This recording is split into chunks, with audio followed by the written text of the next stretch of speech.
हरे कृष्णा, राधे राधे, जय श्री श्याम। दोस्तों, कैसे हो आप सब?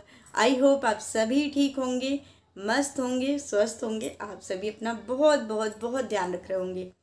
बहुत सारे लोगों के बार बार प्रश्न आते हैं, बार बार बहुत सारे लोग पूछते हैं, दीदी हमारी ठाकुर जी से लगन लग गई है, हम ठाकुर जी की सेवा करना चाहते हैं, हम लड्डू लाला को अपने घर में विराजमान करना चाहते हैं, किस तरह से हम उनकी डेली की सेवा करें।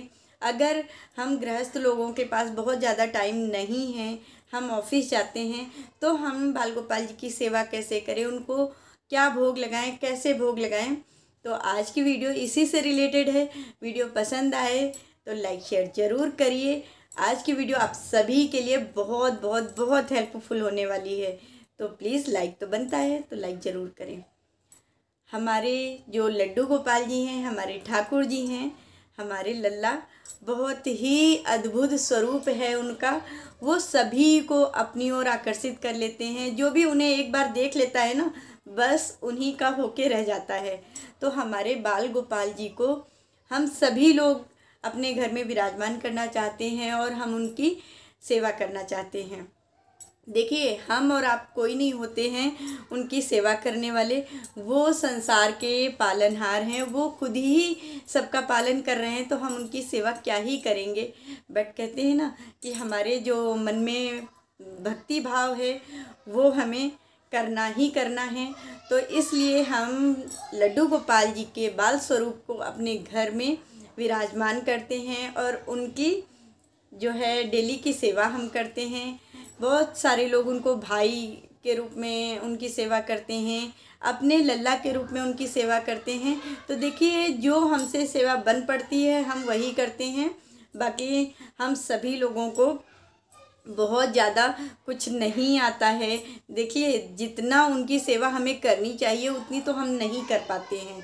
बट हम जो भी अपने मन से करना चाहते हैं और हमारे भाव हैं, तो कहते हैं हमारे जो ठाकुर जी हैं वो सिर्फ भाव के भूखे हैं। उनको आपके भाव दिखते हैं। जिस तरह से आप उनकी सेवा अर्चना कर रहे हैं वो उसी भाव को स्वीकार करते हैं। बस इसी तरह से हम ठाकुर जी को अपने यही सोच के हम ठाकुर जी को, बाल गोपाल जी को अपने घर में विराजमान करते हैं और उनकी सेवा करते हैं। जब हमारे बाल गोपाल जी को जिससे सेवा करवानी होती है वो स्वयं ही उनके पास कब आ जाते हैं, कैसे आ जाते हैं, ये किसी को पता नहीं होता है। केवल आप, अगर आपके मन में ऐसे भाव हैं कि हमें बाल गोपाल जी की सेवा करनी है, आपने लगन लगा ली है, तो आपके पास ठाकुर जी ज़रूर ज़रूर ज़रूर आएंगे।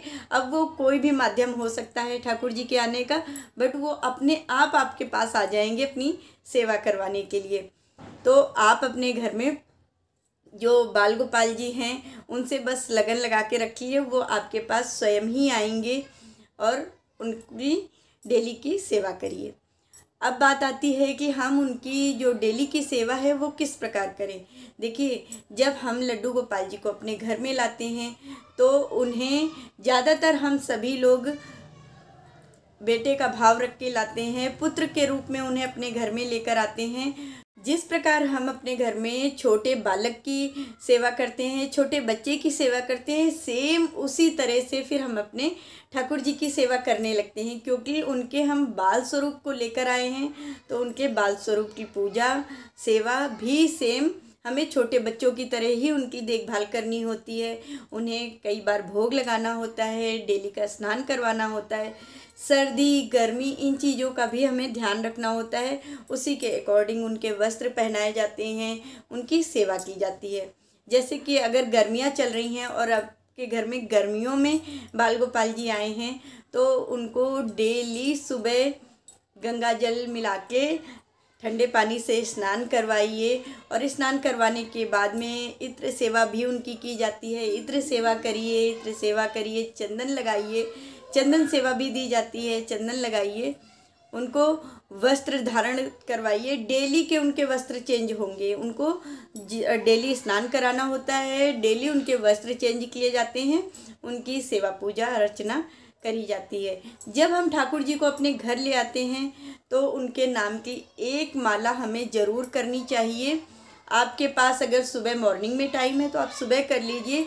अगर नहीं, सुबह आप ऑफिस जाते हैं, आपके पास उतना टाइम नहीं है, तो आप शाम के समय जब भी आप संध्या आरती करते हैं उस टाइम पे बैठ के आप अपने घर के मंदिर में एक ठाकुर जी के नाम की माला जरूर करिए और ठाकुर जी को भोग ज़रूर लगाइए।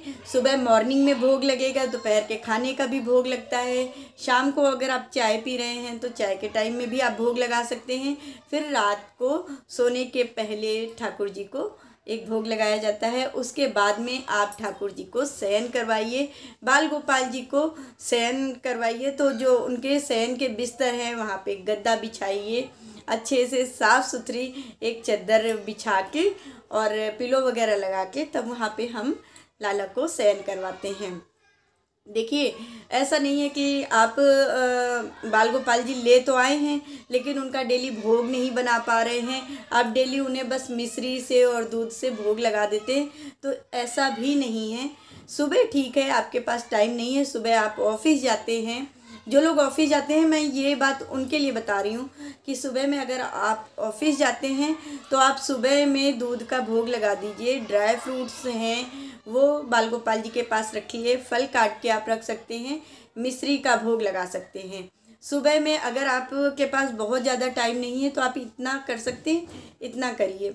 दोपहर में भी घर में कोई ना कोई तो रहता ही है, तो उससे आप बोल कर जाइए कि हमारे जो लाला हैं इनका भोग लगा देना।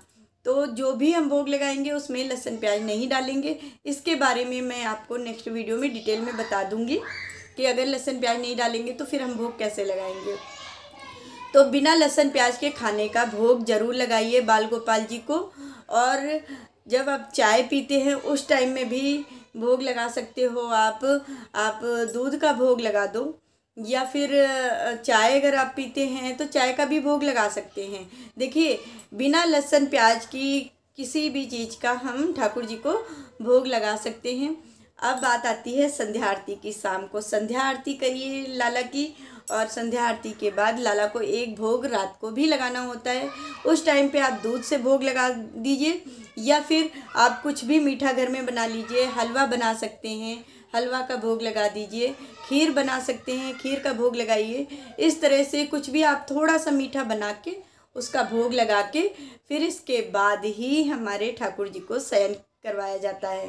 तो ये बहुत ही सिंपल साधारण सी सेवा है जो कि हम गृहस्थ में रहकर और बहुत ही आसान तरीके से कर सकते हैं।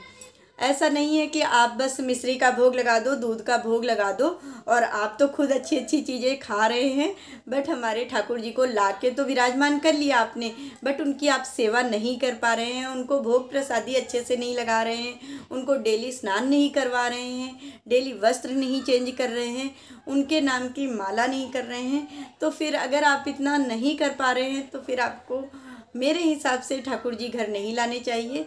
जब आप सेवा कर सकते हैं ठाकुर जी की तभी आप लाला को अपने घर में विराजमान करिए। क्योंकि देखिए, लाला को हम बाल स्वरूप में लेके आते हैं तो उनकी पूरी सेवा बालक की तरह ही हमें करनी होती है। जिस तरह से हम छोटे बच्चों की सेवा करते हैं, सेम उसी तरह से हमें बाल गोपाल जी की सेवा करनी चाहिए। अब ऐसा नहीं है कि हम तो हलवा खा रहे हैं और अच्छे अच्छे से पकवान बना के खा रहे हैं और ठाकुर जी को सिर्फ हमने दूध का भोग लगा दिया है, मिश्री का भोग लगा दिया है और हो गया है। तो प्लीज़ ऐसा ना करें। ठाकुर जी को जब आप अपने घर में लाएं तो आप इतना विचार अच्छे से कर लीजिए कि उनकी इतनी सेवा तो नॉर्मली है जो कि हमें करनी ही करनी है, तभी आप ठाकुर जी को अपने घर में विराजमान कर सकते हैं। और बाकी देखिए, हम आप कौन होते हैं उन्हें अपने घर में लाने वाले या उनकी सेवा करने वाले? हमारे ठाकुर जी अंतर्यामी हैं, जिसके जैसे भाव होते हैं वो वैसे ही उसके पास आ जाते हैं और खुद अपनी सेवा उससे ले लेते हैं। तो इस तरह से हम बाल गोपाल जी की नॉर्मल में डेली रूटीन में सेवा कर सकते हैं। उनके मंत्रों का जाप जरूर करिए। इस तरह से हम ठाकुर जी की सेवा अर्चना पूजा कर सकते हैं। आई होप आप सभी को अच्छे से समझ में आ गया होगा ठाकुर जी की सेवा हमें कैसे करनी चाहिए। वीडियो पसंद आए तो लाइक शेयर ज़रूर करिए। आपको नेक्स्ट वीडियो में मैं बता दूंगी कि अगर हम लहसुन प्याज खाते हैं तो हम ठाकुर जी की सेवा कैसे करें, उनको हम भोग कैसे लगाएं, ये सारी बातें आपको नेक्स्ट वीडियो में बताऊंगी। तब तक के लिए हरे कृष्णा, राधे।